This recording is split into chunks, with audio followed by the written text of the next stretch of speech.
Welcome and thank you for joining us this morning for Issues and Views, Buffalo, New York's weekly public affairs program focusing on topics and concerns that affect you and your community. We hope the information you hear today is beneficial to you.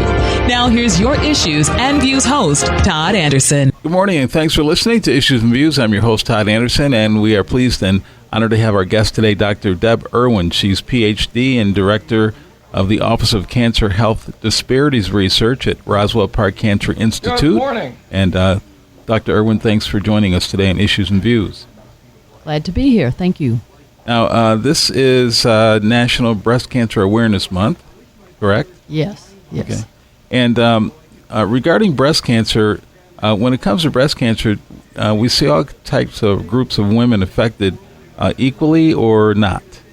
Well, actually, the highest incidence in breast cancer is in white women, particularly women 45 to 50 and older. It's primarily, it affects more white women. However, in terms of the incidence in younger women, it affects African American women more. And African American women are also more likely to have a more aggressive, younger African American women are more likely to have an aggressive form of breast cancer called triple negative breast cancers. And that generally does affect younger women, both white and black, but apparently more women that are younger and African American. So there are differences there. So race does kind of play a role in this. It does, and it has a significant role difference in mortality.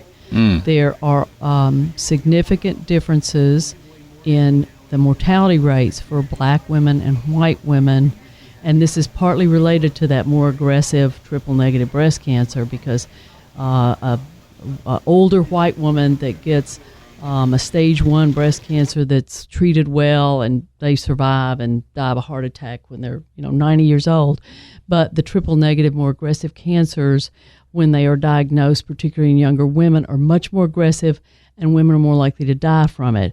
So there is a significant difference in the mortality rates. And in fact, for Erie County, we have a pretty high mortality rate for black women. It's 38.4, and compared to only 24, that means 24 women per 100,000 dying of the disease. So it's about 80% higher in black women, the mortality rate is. So they don't survive as long and they don't survive as well.